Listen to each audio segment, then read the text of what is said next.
एकानं घर बांधल्यानंतर अनेकांना बोलवलं, घरातला सगळा कार्यक्रम झाला आणि ज्यावेळी झोपत होता तेवढ्यात एक आवाज आला की म्हणला मी तुझा आत्मा आहे आणि मी आता इथून निघून निघालोय.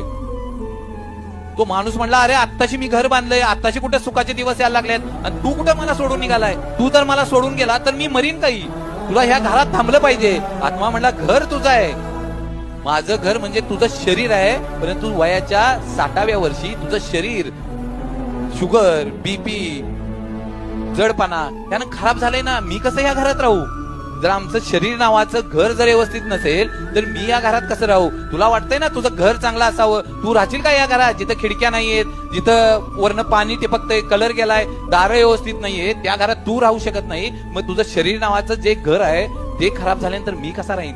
मित्रांनो, त्यासाठी हे जे ईश्वरानं दिलंय ना आम्हाला ते पहिल्यांदा व्यवस्थित ठेवण्याचा. आयुष्यात सगळे कमवता येईल, तुम्हाला पैसे कमवता येतील, सगळे कमवता येईल, परंतु आयुष्यात शरीर परत कमवता येत नाही, लक्षात घ्या.